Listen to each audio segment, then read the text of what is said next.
क्या आर्थराइटिस का इलाज केवल सर्जरी है? जो आर्थराइटिस होती है, घुटनों की आर्थराइटिस इंडिया में बहुत कॉमन है और अगर मैं अपनी प्रैक्टिस की बात करूं तो ऑलमोस्ट हमारे 40% पेशेंट जो होते हैं वो घुटने की आर्थराइटिस से पीड़ित होते हैं। लेकिन अच्छी बात यह है कि ज़्यादातर आर्थराइटिस के जो पेशेंट्स होते हैं वो बिना सर्जरी के मैनेज किए जा सकते हैं। 100 में से हार्डली 5 या 10% ही ऐसे होते हैं जिनको की सर्जरी की जरूरत पड़ती है। 80 to 90% of the patients can be managed conservatively without any surgery. सबसे जरूरी होता है कि हम पेशेंट्स को थोड़ी एक्सरसाइज के लिए भेजते हैं, फिजियोथेरेपी बताते हैं ताकि उनकी मसल में स्ट्रेंथनिंग आ सके। मसल में जब स्ट्रेंथ आती है तो वो घुटने को प्रोटेक्ट करती है और पेन में रिलीफ दिलाती है।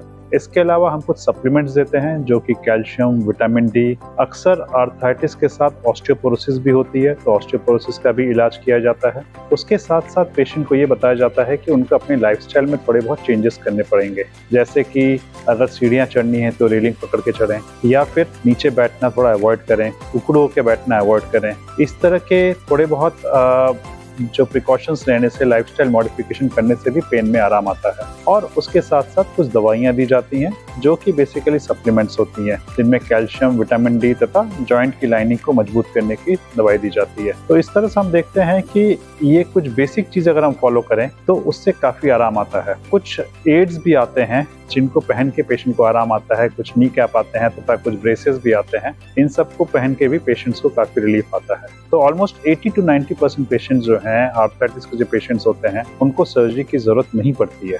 जब ये मेडिसिन, फिजियोथेरेपी, एक्सरसाइजेस जब ये फेल कर जाती हैं, उन्हीं केस में हम सर्जरी की तरफ बढ़ते हैं।